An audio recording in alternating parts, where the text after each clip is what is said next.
Si ahí me ven.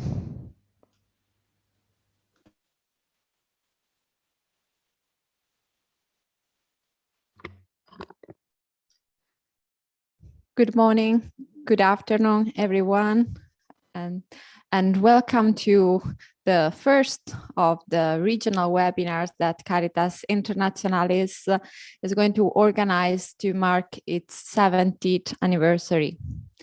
As we also informed all of you in the last days, this year will be an important anniversary for Caritas Internationalis, the confederation that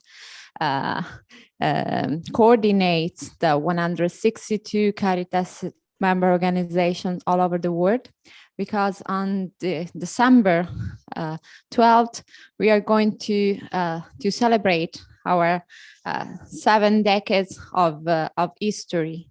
It was on 12th of December 1951 that the Constitutive Assembly of Caritas Internationalis met in Rome for the first time.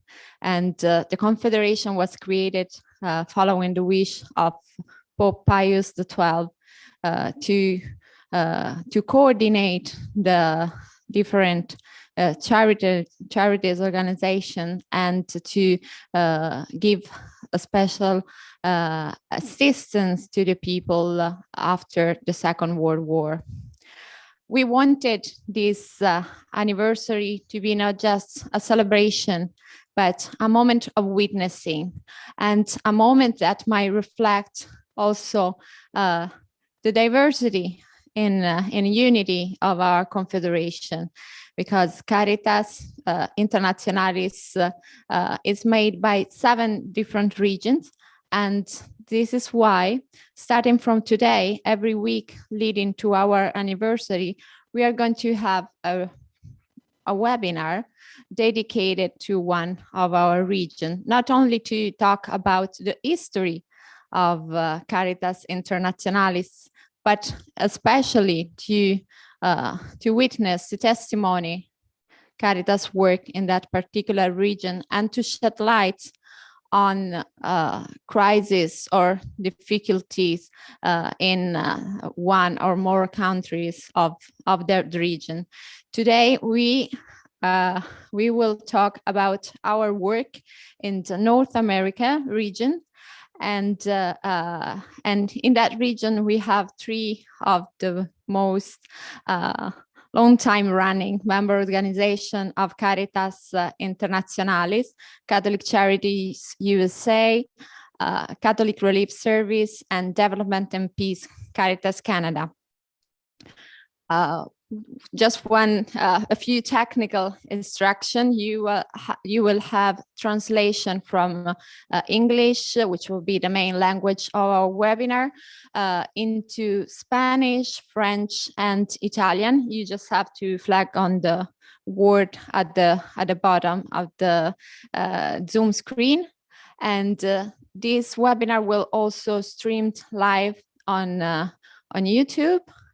And if you have any questions, you can send us a message in the chat box, and we will convey that question to the speakers.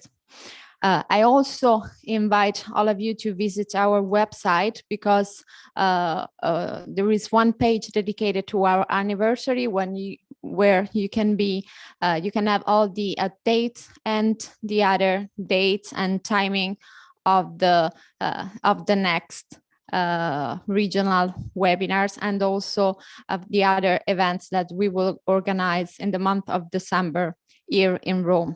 So I will start now with this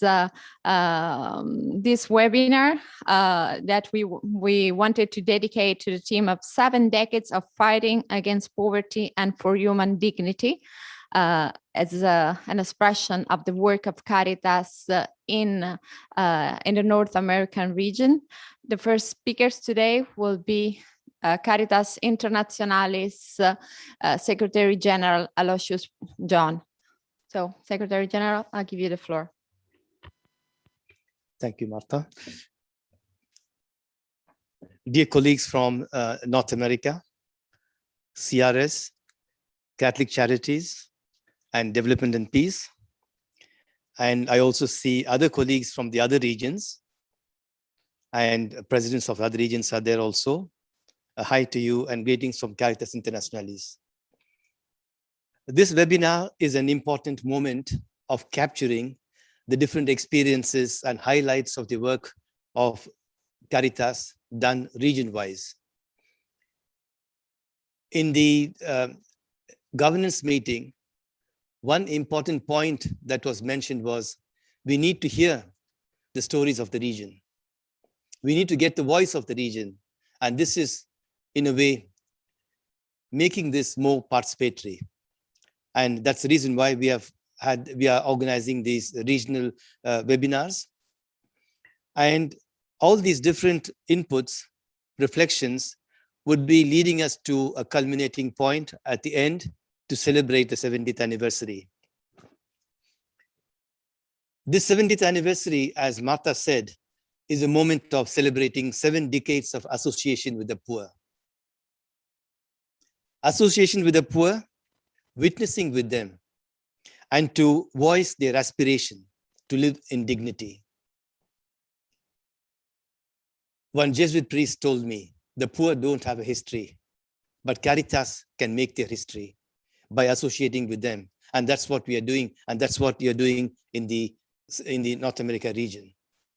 Caritas all over the world, as service of the church, have been an instrument to serve, defend, and accompany the poor, ensuring a dignified life for them. This is what Pope Francis is telling us to do and entrusting us with this mission. In North America, Catholic Charities USA was existing even before the creation of Caritas. Responding to the situations of poverty in the US, caring for those who have been left on the wayside of the society.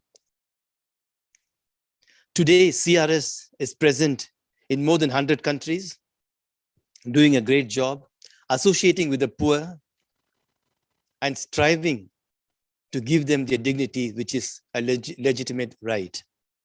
And Development and Peace in Canada is also present in different parts of the world and also in Canada.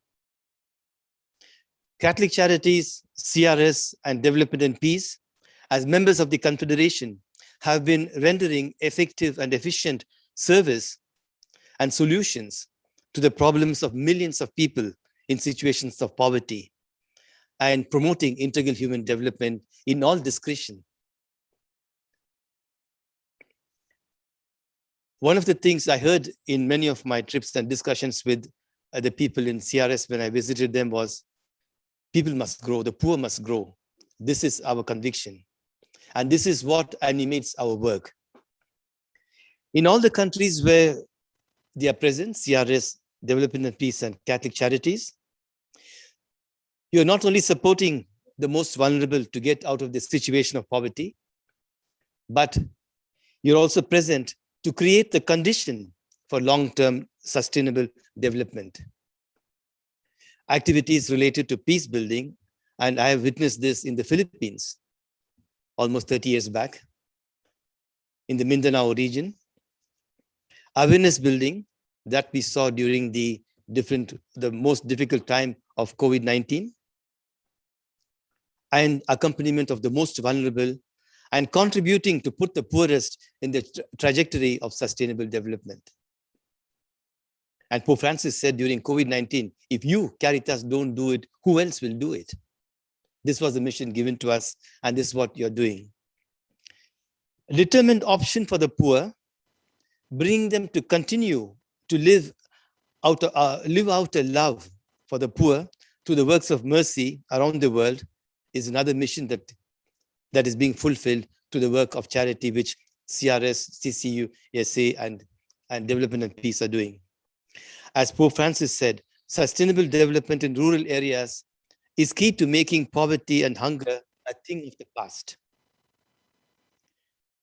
In one of my visits to Zambia in 2019, a colleague from CRS said, "We are trying to promote the rural poor through agricultural programs and helping them to become autonomous. We need transformative projects for sustainable development." And one thing which resonated in my ears was, what does this mean, transformative projects? And he said, and we're doing this through a community-based approach. And the result was communities which were helped were communities who had a smile in the face, communities who could say, we have our dignity, our children tomorrow will have a better tomorrow. This is but many examples that CRS, Development and Peace, and Catholic Charities are doing in USA and elsewhere. Pope Francis also said, hunger has no present and no future, only the past. And he continued, in order to do this, we need the help of the international community, civil society, and all those who have the resources. Responsibilities cannot be evaded, passed from one to another, but must be assumed in order to offer concrete and real solutions. It is here all the members of the organizations, united by one vision, the human person, have worked together to build communities of love and care to promote integral human development. It's CRS, Development, Peace, and Catholic Charities, but also the whole Confederation as a whole. In 2004, when tsunami hit the coastal villages of the Indian subcontinent and Indonesia, I had the opportunity to work with CRS, Development and Peace. CRS and Development, Peace were in the front line to bring the needed support to the people, always striving for a sustainable solution and contributing to build better living conditions for them. It was a real solidarity between the international community, the civil society organization, to muster all the existing forces to save lives and build communities of hope. And there we were together.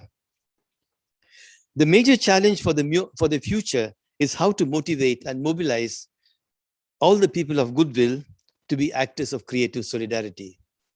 This is something which we need to really sustain, cherish, and also put in place as and when we can, and there we can count on your support. The COVID-19 pandemic was also another moment which showed us how necessary it was to be in solidarity and the need for caring and sharing. Caritas organizations were in the front line, and in North America region, CRS, Development, Peace, and CCUSA were also there, both responding both at the international and also at the national level in the US. Millions of people were helped indirectly and directly. And thanks to the determined work of the staff in close collaboration with the local churches, precious help was rendered to the poorest and the most needy, and different kinds of helps, starting from basic needs, right to information and awareness on safety measures, and above all, healthcare were given. We will certainly hear from our colleagues from CRS who are better placed than me to talk about, to witness what they are doing from their own region. And we will also be listening to them to see how North America region, and on the whole, at the end of the seven interventions of 7 regions, how the different regions contributed over the 70 years to give hope and smile to millions of people all over the world, witnessing the love and care of the Mother Church to those who are deprived of their basic right to live in dignity. I thank you very much. Thank you. And now it's time to hear from the voice of Caritas North American region. And first of all, I invite our regional coordinator, Jean Beal. Jean is, as a regional coordinator, she's served as a liaison within the three, between the three Caritas member organizations in the region and the General Secretariat of Caritas Internationalis here in Rome. And but Jean served also for a long time with one of these three member organizations, Catholic Charities USA, and where she was from 2005 to 2020, the Vice President for Programs and Services. So Jean will give us first an introduction of the work of Caritas in the region, and also a focus on Catholic Charities USA work. So, Jean, the floor is yours. Thank you. Thank you, Marta. And thank you, Aloysius, for that wonderful send-off. So as Marta said, I will be sharing a bit about the composition and the history of the North American region. Sorry, Jean, we cannot hear you. Probably there's a sound problem. We will try to fix it.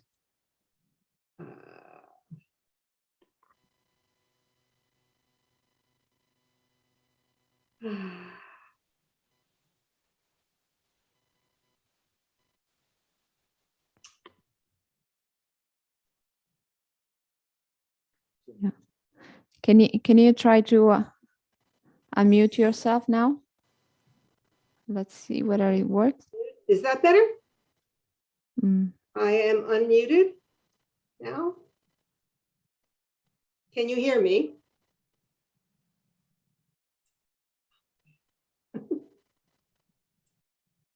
Okay, so maybe it's just a problem that we have here at the General Secretariat, because I can see in the chat box that other people can hear you. So, well, we are going to fix it here. So, Jean, I'm sorry, you can go ahead. It's our problem here. All right, fine. Yeah, please alert ahead. me again if in the chat box if you are not hearing me. So let me begin. In one way, Caritas North America is the smallest of the 7 regions, as it's comprised of only 3 member organizations.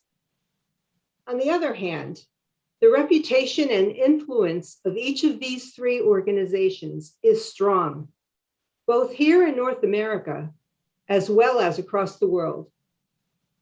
As we'll see, as we take a look at each organization individually over the next hour, all 3 take pride in their Catholic identity and work very closely with the Catholics, and especially the bishops of their countries, to advocate with their respective governments on behalf of the poor and the vulnerable. There are significant differences among these 3 organizations, however. Catholic Charities USA only works in the United States and its territories, while CRS and Development and Peace focus their service in other parts of the world. And while CRS often has in-country staff, Caritas Canada generally does not, but rather shares its resources with partners in the Global South that connect the projects it supports. The service provided by Caritas North America officially began well before the Confederation was established. In the US, the National Conference of Catholic Charities was founded in 1910, when many small organizations representing Catholic dioceses, religious orders, and chapters of the St. Vincent de Paul Society came together to try to coordinate their activities in the name of the Church. The longest presiding General Secretary of the National Conference was Monsignor John O'Grady, who was influential in the founding of Caritas Internationalis. Catholic Relief Services was established by the US bishops in response to the suffering in Europe during the Second World War. and it joined the Confederation soon after its foundation. With these two strong members, North America was one of the first areas established as a region in 1961.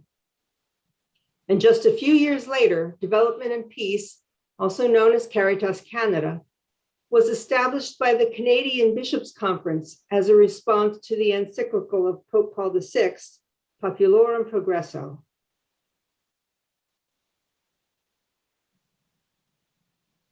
Now let's turn our attention to Catholic Charities USA. As I mentioned, at its founding and until 1986, CCUSA was known as the National Conference of Catholic Charities. The charter for the organization outlines its fourfold purpose, which remains even to this day. First, Catholic Charities USA promotes the development of diocesan Catholic charities agencies and supports their professional development and capacity, even while strengthening their Catholic identity. Finally, Catholic Charities USA represents its members and provides a voice for the poor through its development of social policy and advocacy with the US Congress and the presidential administration.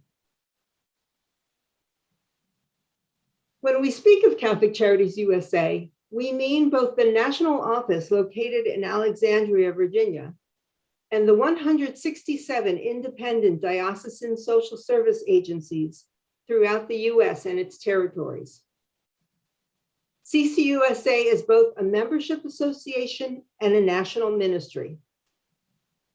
The national office employs about 50 individuals whose work it is to support and represent the member agencies, each of which is an independent agency under the direction of its diocesan bishop. When data about the work of Catholic Charities is provided, it's comprised of the totality of the work of the individual agencies.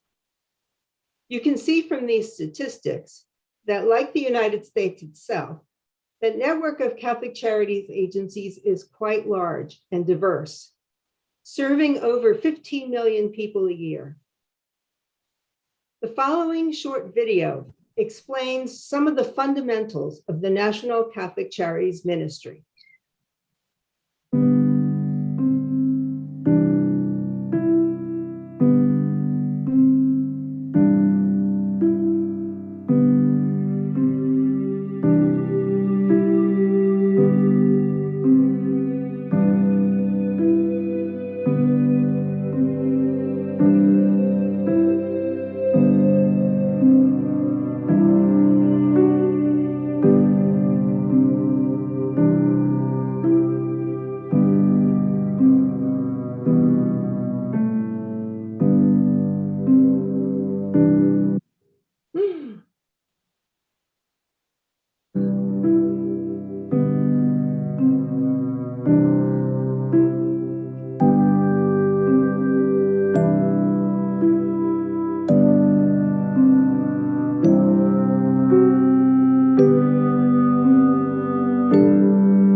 Now, just a few slides about the work of Catholic Charities in the United States. These past 18 months, responding to the pandemic, have been difficult everywhere. But as you can see here, the member agencies have risen to the challenge. The National Office assisted local agencies by helping them to secure personal protective equipment in the early days, so food distribution could continue. Manufacturers who wanted to help in the effort contacted the National Office with offers of food shipments, which were distributed to local agencies across the country.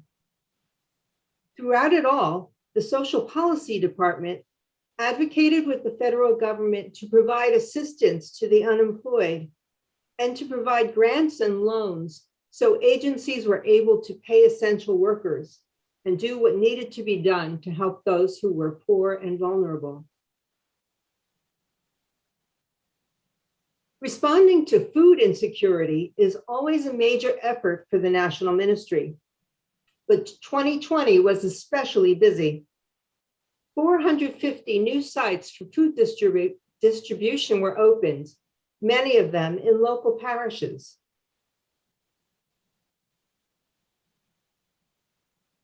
On any given night, 500,000 people in the United States are homeless.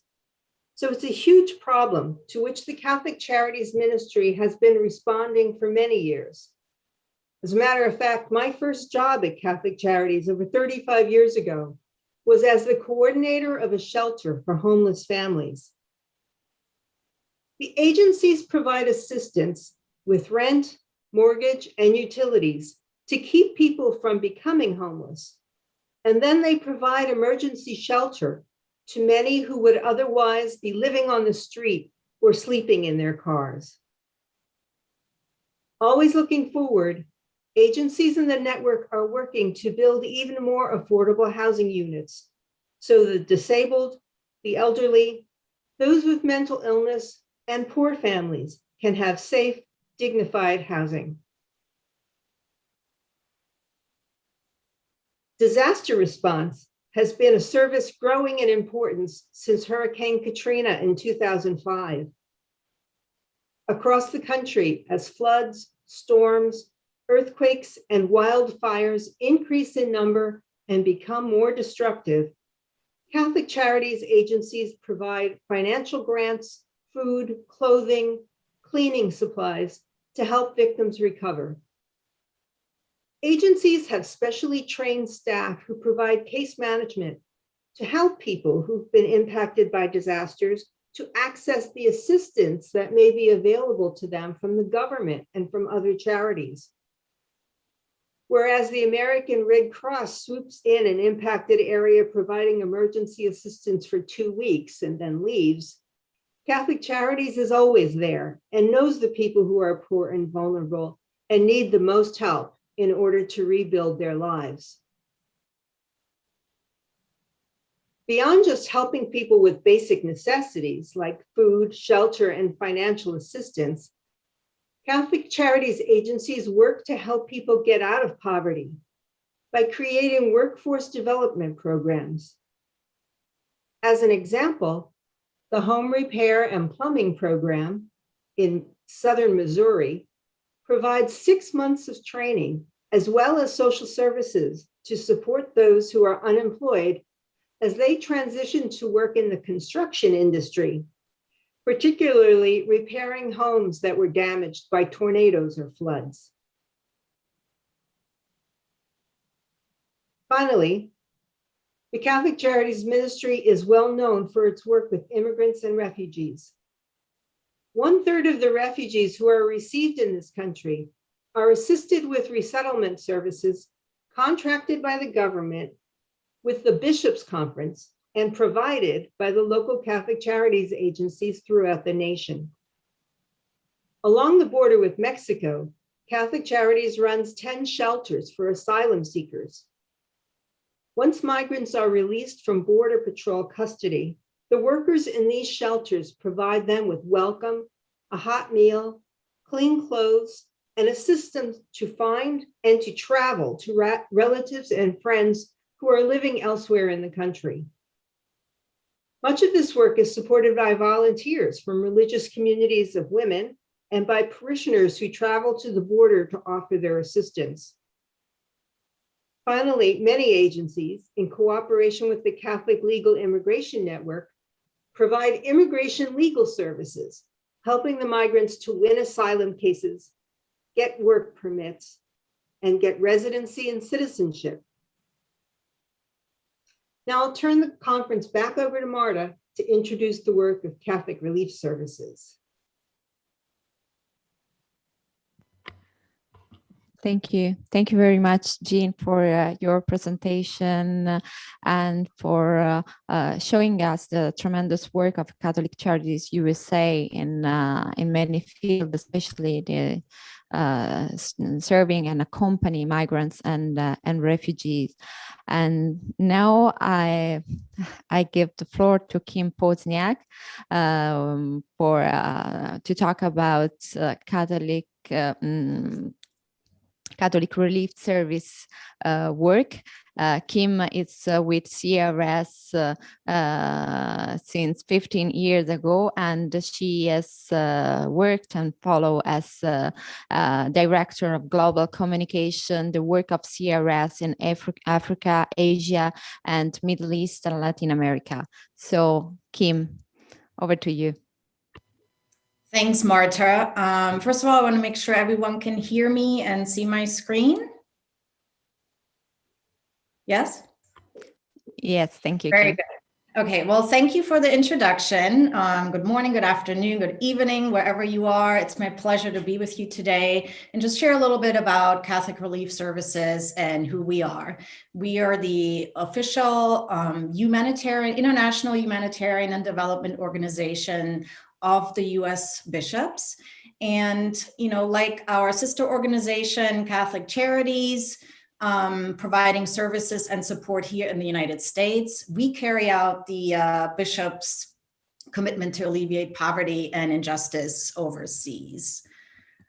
We currently work in 115 countries and with more than 2,000 local partners. Those include, of course, our local church partners, Caritas, but also other civil society organizations, private sector and government, with a goal of reaching 140 million people.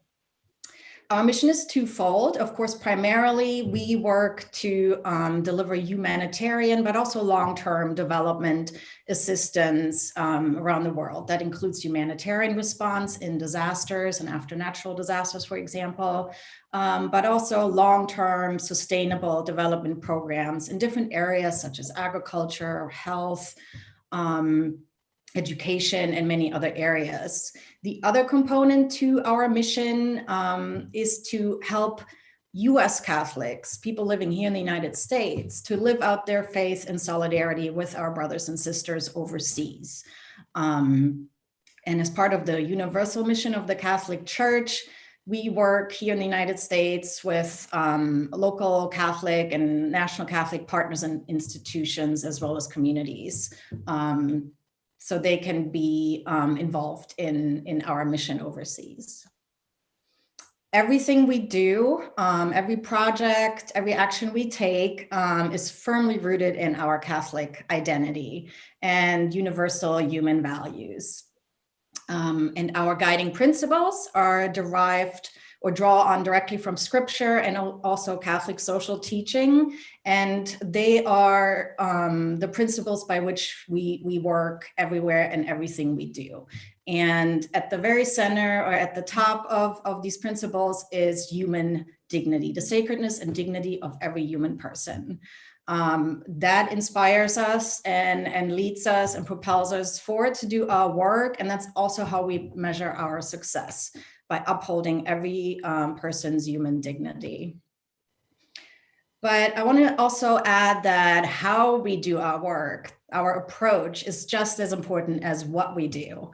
We never make any commitments in isolation. We work very, very closely with our local partners from the church and other Caritas organizations to others I mentioned earlier, and those who really are closest to the root of the problem, whatever it may be. So that is how we ensure that we uphold human dignity and really get at the root of what needs to be addressed in any community. And our Caritas partners around the world are critical in that. A little bit about CRS's history. As Marta mentioned earlier, we were founded in 1943 as a response by the bishops to the refugee crisis and human suffering as a result of World War II. Several years later, we expanded our footprint globally, and that's also when we changed our name from War Relief Services to Catholic Relief Services. In the 1980s, there was a big famine in Ethiopia that CRS assisted and provided food assistance in, for example, and our work there continues today. Another pivotal moment in our history was the genocide in Rwanda in 1994. That's when CRS realized that we can't continue to deliver our development programs without also looking at it through a justice lens. And that's when social cohesion, peace building, fighting injustice became a big focus for CRS's work. Throughout the 2000s up until now, we work to fight the AIDS pandemic or epidemic in many different countries. And then, of course, most recently to prevent the spread of COVID-19 overseas. And a few years ago, we rolled out a new strategy that takes us right into 2030. It's our Vision 2030. And I'm going to talk a little bit about that. So our strategy is focused on 5 main goals or areas. And those are peace building and social cohesion, like I just mentioned. Of course, humanitarian assistance in the face of disaster, natural disasters, or conflict. Also supporting people to be able to have livelihoods in flourishing landscapes. A lot of farmers that we work with work on and farm on degraded land. And so a big focus for us over the next several years is to work to recuperate land so that farmers can have a resilient livelihood. We also want to make sure that children live in nurturing families and not in institutions. And we're also very focused on youth. Youth are a major demographic in a lot of countries. And so we want to particularly focus on youth in all of our work. And here is just a snapshot of some of the things we achieved last year. I'm not going to read all of these to you, but just to give you an idea, we worked with 1.2 million farmers last year who, thanks to improved agriculture practices, had increased yields. We also enabled 10,000 young people around the world to enter the workforce. And we prevented 11,000 malaria deaths around the world through our work delivering bed nets and raising awareness and things like that. And then we assisted 375,000, we restored 375,000 hectares of degraded land, which is part of the effort that I was just talking about. Here's just a little bit about our funding. Most of our funding comes from public donors. That includes the US government, but also generous private donations that makes up about $336 million of our budget. And then I'm always proud to say that the majority of our funding and expenditures goes directly to the programming in partnership with the church overseas, and only a portion of that goes to support services. Just a word about the second aspect of our mission, and that is to mobilize Catholics in the US to support our mission. We have a goal of really building a movement throughout the US with Catholics and others who want to be supportive of our work. And we do this through chapters throughout the country of people who volunteer and support us, mainly with the goal of advancing policy that affects people that we serve overseas, and also through different campaigns, and hopefully build a movement that can advance that support in both areas. And I'd be remiss not to mention the tremendous challenges we all faced when the pandemic started, the COVID-19 pandemic started early last year. It provided us all with a lot of challenges, a lot of loss, a lot of food insecurity as a result, and other secondary impacts that the pandemic brought with it.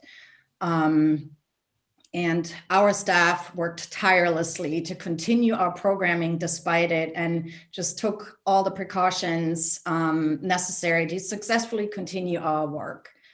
Some of the things we do as part of our COVID-19 response are awareness and information campaigns on the prevention of the spread of the virus, but also supporting local health partners, a big focus on water, sanitation, and hygiene. For example, we installed a lot of hand washing stations and things like that in a lot of communities.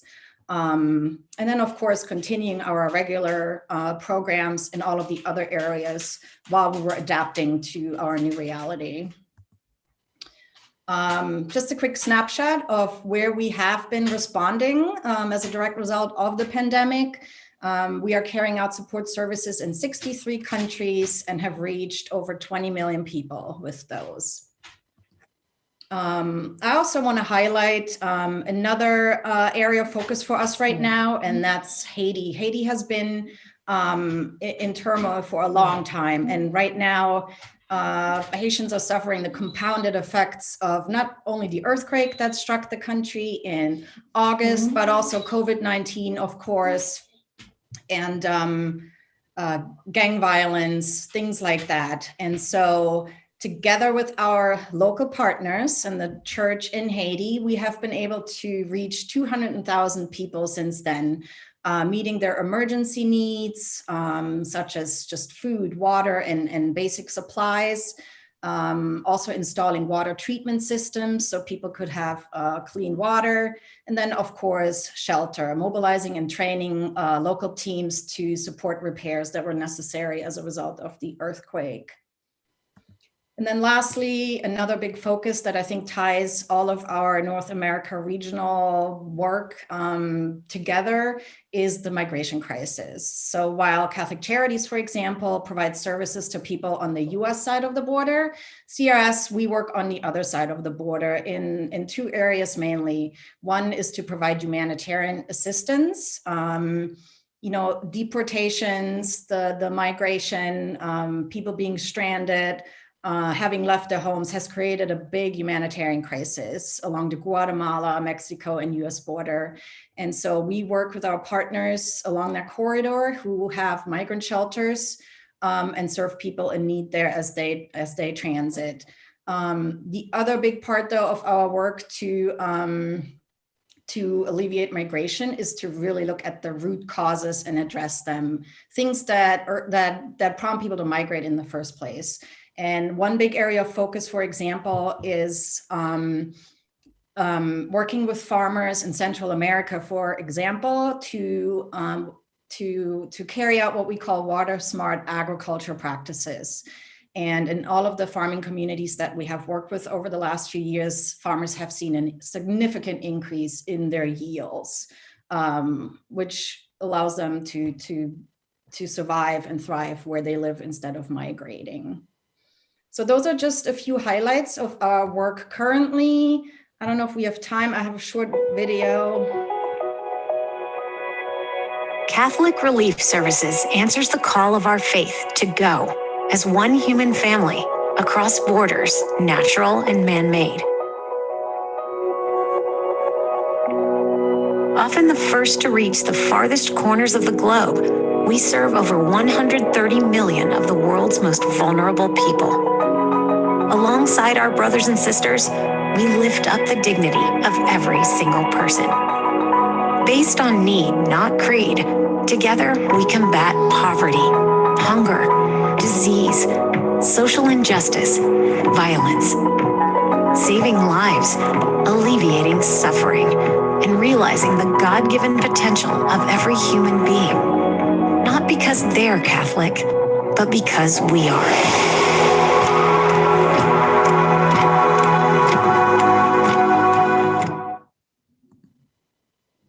Thank you for allowing me to share a little bit more about Catholic Relief Services and our work with you. That is it. Thank you. Thank you very much, Kim, to show to us the work of Catholic Relief Services, which also illustrate the holistic approach that Caritas organizations have in their service, not only responding to emergency, but also creating conditions for human dignity and fighting social injustice. And Kim, in his speech, also highlighted the important work of CRS in Haiti, and where also other Caritas member organizations are active. And this is the moment to also remember all of you that we decided to link each one of these webinars to a specific project in order to have also to accompany this moment of witnesses with a gesture of solidarity. And we decided to link this webinar today to a project in Haiti, and you can find also information about what Caritas Confederation is doing in that country on our website. Kim also flagged an important part of Caritas work in the North American region, which is also mobilization and people engagement, and especially I would say the youth engagement. It's an important part of our work in North America, and this is why today we invited our colleagues from the General Secretariat of Caritas Internationalis, Rebecca Radbon, who is in charge of promoting youth leadership. And Rebecca is also from North America, from Canada, and she worked in Development and Peace Caritas Canada. So Rebecca, over to you.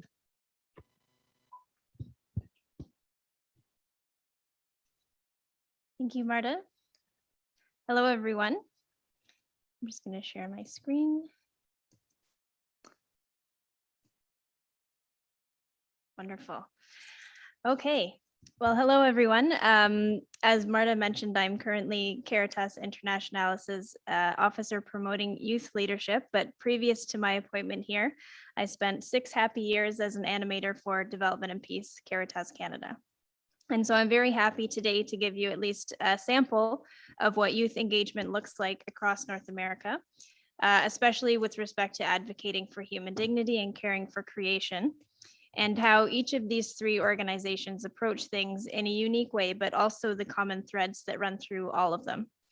And just to mention, if you're interested in learning more about any of the programs that I mentioned today, just scan the QR code on your screen with your phone camera and the webpage will come up. So let's start by taking a look at some examples of programs that each of the 3 North American organizations run for youth. So starting with Development and Peace.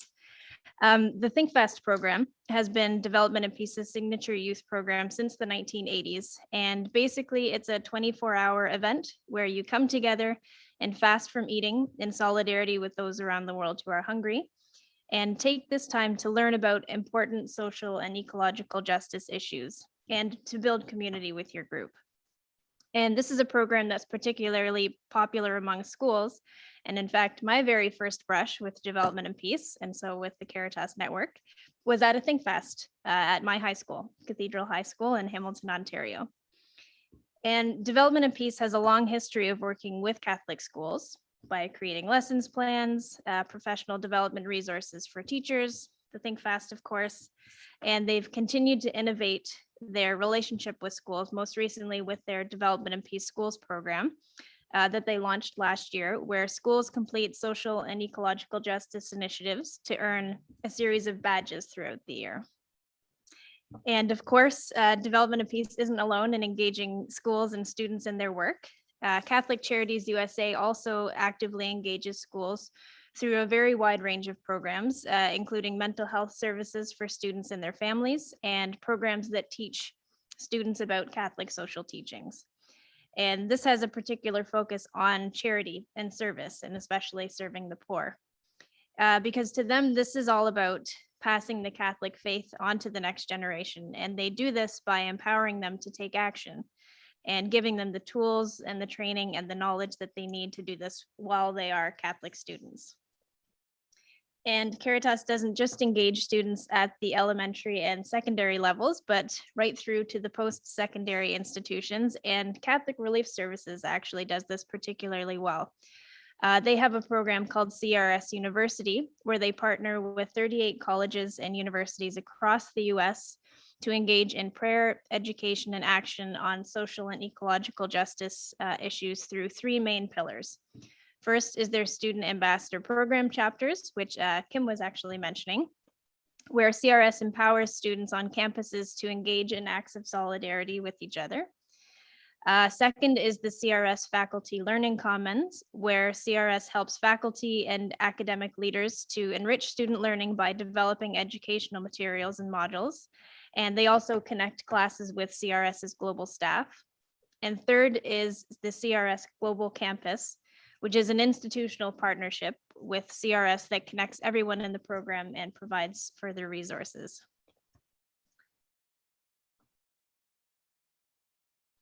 And so you can see that each organization has its unique approach to engaging youth, but there are some clear common threads that run through all of them. First, there's a clear focus on Catholic social teaching that informs and shapes all of these programs.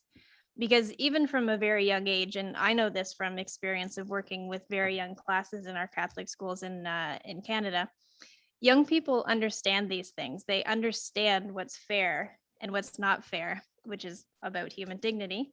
And they appreciate the world around them and the relationships around them, which of course is integral ecology.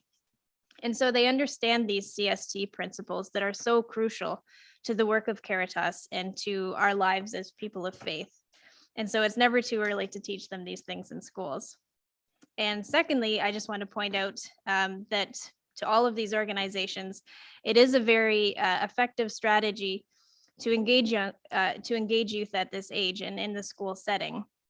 And that's because when they're going through school, they're also figuring out life and who they want to be and what kind of people they want to be, and to help to steer them towards being socially and ecologically responsible, especially from the perspective of their faith and with the support of their school community, and empowering them to do this now while they are still in school. It's a very powerful thing. And it's an effective way to create a really dynamic group of young leaders to carry the work of Caritas forward. So I've spoken quite a bit now about empowering youth, and this is a word we hear a lot when we talk about youth engagement, empowering. And while it's obviously very important for us to empower youth outside of our organizations, for example, in schools, like we've just seen, it's equally important to think about empowering youth within our organizations. And this is something else that the North American members have taken on in a serious way. For example, Development and Peace has had youth representatives on its national council, its board of directors, for many years. And these youth reps are voted onto the board by the National Youth Assembly, which is a body made up of regional youth representatives from across the country. In fact, once a year, the Youth Assembly meets in person before COVID to discuss the state of the organization and any resolutions that they, as a unified youth voice, would like to submit to the board for consideration. And so they have also a youth programs officer on staff to support all of this. So these are all investments that Development and Peace has made into empowering the youth within the organization. And in my opinion, they are well worth it. And moving stateside, CRS also has a number of programs that build the capacities of its youth, which can then lead to a longer term relationship with the organization, for example, through employment. And an example of this is their International Development Fellows Program, which trains people to pursue a career in international aid and development work by providing training on topics like project management, project design, systems and operations and partnerships. And they get field experience alongside experienced CRS staff. And many times this leads to recruitment, often of young people who go through the program by CRS. And so the success of all of these initiatives show that there's a willingness on the part of youth in North America to be involved in the governance and the leadership levels of these organizations and to contribute to their success. And when their contributions are taken into consideration, and I mean truly, by giving youth the space to participate and making a conscious effort to recruit youth and invest in their success, it really enriches these organizations and allows them to navigate the present and plan for the future in a truly authentic way. So to summarize, Caritas North America obviously has a long history of engaging and empowering young people. And for me, the most crucial point is the importance of empowering and including young people now while they are still young. So not as leaders of tomorrow, but as leaders of today. Because young people have so many talents, energy, creativity, willingness to work in community. And what we're seeing in North America is a step in the right direction of including youth and benefiting from these gifts. And I really look forward to seeing what they continue to accomplish as they continue to empower each upcoming generation of youth. Thank you. Thank you very much, Rebecca. And now we heard about Catholic Charities USA and Catholic Relief Service. And now I'll give you again the floor to Jean to talk about the important work done by the third member organization in the region, Development and Peace, Caritas Canada. Please, Jean, go ahead.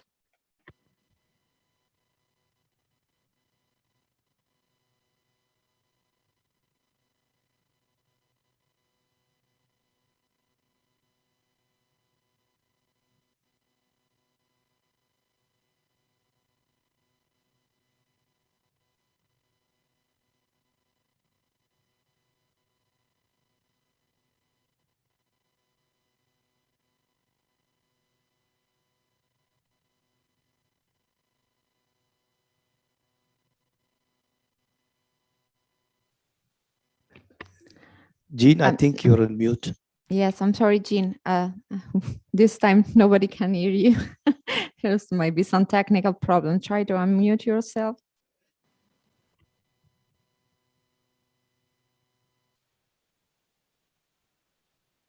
There we go. Is that it? Can you hear me now? Yes, perfect. Thank you. Sorry. I will start again. So Development and Peace Caritas Canada was established in 1967, as I said previously, by the Canadian Conference of Catholic Bishops. In the encyclical, which was the inspiration, Pope Paul VI said that development is the new word for peace. Peace cannot be seen simply as the absence of war. It must be built daily, and it must strive towards a more perfect justice among human beings. That founding principle of development and peace is still maintained today. So let's talk about their approach to service. The Catholic identity and values means that their structure, mission, values, principles, and approach to development and humanitarian aid reflect and originate from the Catholic identity and from Catholic social teaching. In terms of the democratic movement and the culture of solidarity, thousands of Canadians take part in constructive and positive education and advocacy activities in solidarity with their sisters and brothers among the world's most vulnerable populations who suffer from injustice, poverty, or humanitarian emergencies.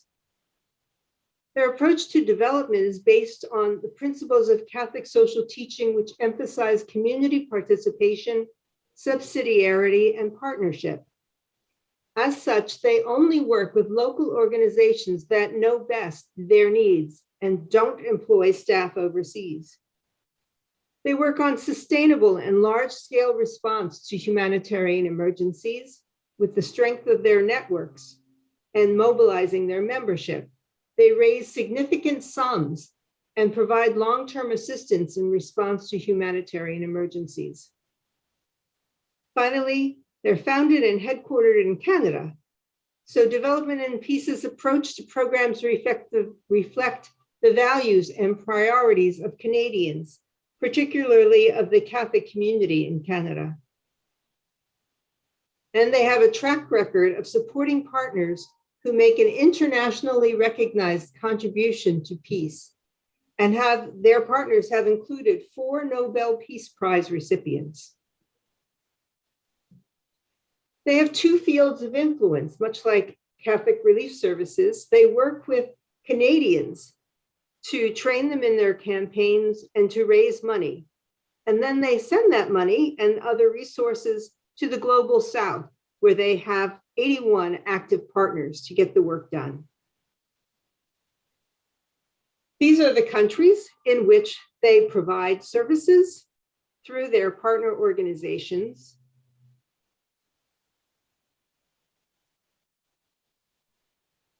And they work on 5 different focal organizations, 5 different focuses: democracy and citizen participation. So they have a partner, which is an association of community architects who work with poor and marginalized communities in urban areas that are prone to be affected by natural disasters. Through a consultative and participatory process with community members, these architects ensure that people have access to decent housing that meets the real needs of the community. The process not only seeks to transform slums into sustainable, well-organized and community-friendly spaces, but also harnesses local and traditional knowledge. Inspired by Pope Francis's encyclical Laudato Si and the Special Assembly of the Synod of Bishops for the Pan-Amazon region, the 2019 to 2020 annual campaign worked on ecological justice, one of their other primary aims. Under the slogan, "For our common home, a future for the Amazon, a future for all," the campaign highlighted the importance of the Amazon and of all of humanity and how it's being destroyed and its people are threatened. They have moved from this campaign and sort of improved on it, let's say, by moving to the People and Planet First campaign. And we have a short video that's used in Canada to help Canadian people understand what the campaign is all about. Development and Peace members never hesitate to denounce injustice or demand change. But the simple exercise of citizenship isn't so simple everywhere. In many parts of the world, human rights and environmental defenders are persecuted and criminalized. Their communities' land and civil rights are often abused by powerful corporations, many of which are Canadian. That's why we need to make their voices heard. That's why we need laws to rein in Canadian corporations. That's why we need to show that another world is possible, one in which profits don't come before people or the planet. That's why we need you to join our campaign, to listen, to lobby, to celebrate, to put people and planet first. Learn more at www.devp.org.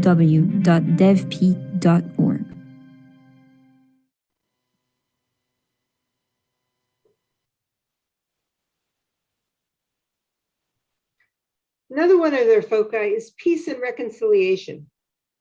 With support from Development and Peace, their partner, Social Action, produced the report Boiling Over: Climate Change, Hunger and Violence in the Lake Chad Basin. The report examines the factors that have led to the drying up of Lake Chad, including poor development decisions and climate change, the socioeconomic impacts on communities that depend on the lake for their livelihoods, and the link with a rise in violent extremism in the region. The report also gives voice to the victims of the Boko Haram crisis, especially women and the most vulnerable members of communities who have had to face mass displacement. They also work on justice for women. For more than 10 years, Afghanistan has been conducting livelihood programs in Herat province, and Development and Peace partnered with CRS on this project to increase household income and resiliency by directly targeting 533 women and indirectly targeting 4,157 participants in 5 villages in the Crs district. As such, the project helped to increase household income so families are in a better position to withstand economic difficulties and be food secure during lean periods, and advance women's mobility and social status. Through this project, 400 women gained literacy and numeracy skills from training based on the Afghanistan Ministry of Education curriculum. Literacy and numeracy activities enabled women to contribute more to budget planning, expenditure management, and household decision-making. 20 women from villages in Crs district were recruited and trained so they could teach literacy and numeracy classes with approximately 20 participants each. And finally, humanitarian support. To support the Haitian government's health efforts, Development and Peace contributed $50,000 to its partner, Caritas Haiti, which, thanks to its extensive network of parish communities, is accompanying communities in isolated rural areas in the fight against COVID-19. In Madagascar, the pandemic has exacerbated an already extremely precarious situation and worsened food and social crisis. There, Caritas Canada provided $35,000 to help their partner, the Social Pastoral Commission of the local diocese, to purchase, store, and sell rice. This project seeks to mitigate food insecurity while generating a farmer-led food aid fund to cope with health and climate shocks in the landlocked region. In August 2020, when the explosion hit Beirut, Development and Peace quickly mobilized to respond to this crisis, and over $800,000 was raised to help the victims as well as the citizens of Lebanon. In addition, with the financial support of Quebec's Ministry of Relations with French-speaking countries, they set up a project with Caritas Lebanon to provide access to healthcare and mental health services for vulnerable Lebanese and non-Lebanese people affected by the explosion and the COVID-19 crisis. These are just some examples of how Development and Peace works across the world with the resources and the goodwill of the people of Canada. Thanks, Marta. Back to you. Thank you very much, Jim Beal, our regional coordinator in North America. And today we gave a really comprehensive overview of our work in the region, both locally and all over the world. In this last presentation, Jean mentioned one of the most important crises like Haiti, Lebanon, and also one of the country which is on top of our concerns at the moment, the Afghanistan. So I invite all of you, if someone has questions after this 1 hour, almost 1 hour and a half, where we really give a wonderful picture of Caritas work in North America. But in the meantime, since there's no question yet, I will give you a little bit more time to think about it, and I'll give the floor to Caritas Internationalis Secretary General for some conclusion. Aloysius. Thank you, Martha. It was quite a dense presentation. I retain 4 points in the different reflections. The first one is the sacredness of human dignity, building communities, and the universality of service. And all this being done by giving importance to diversity and richness in the approaches, which is leading to efficient work. I learned a lot about the North America region. What CRS is doing, we know, but today in more precise terms, what Catholic Charities is doing, We know also, but today more precise information. And this 1.5 million worth of aid being given is something tremendous, which we have done through the work of charity and also development and peace. So this was a unique opportunity for all of us as members of the Confederation to learn, to know each other well. And in this way, this webinar is very important for me. The second point which I retain is living faith in solidarity and globalizing solidarity. This came out in a very, very tremendous way. And I think this is something which also helps Caritas to live its mission of globalizing solidarity through faith, faith as a foundation. The third important point is how Caritas is also sowing the seed of hope for the future. The youth, the young people who are there, who are now being groomed, I would say, who are being given the culture of love to build communities of love and care for the future. And here we see that we as Caritas, the vision of the founding fathers, when I saw the presentation by Jean, how the founding fathers were motivated and the vision they gave us. And today the challenge which we have today is how do we continue with this vision? Thank you very much to the 3 Caritas in North America. It's a huge region with 3 Caritas. It's great. It's very unique. Thank you very much. And also for the good examples you gave us. Thank you. Thank you. So we have no question, but no wonder, because the presentation were quite clear and complete.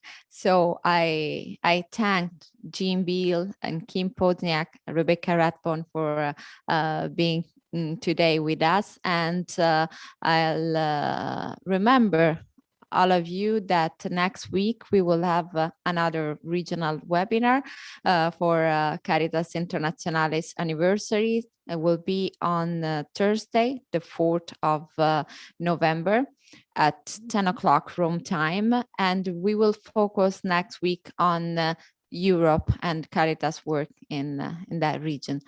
Thank you very much to all of you.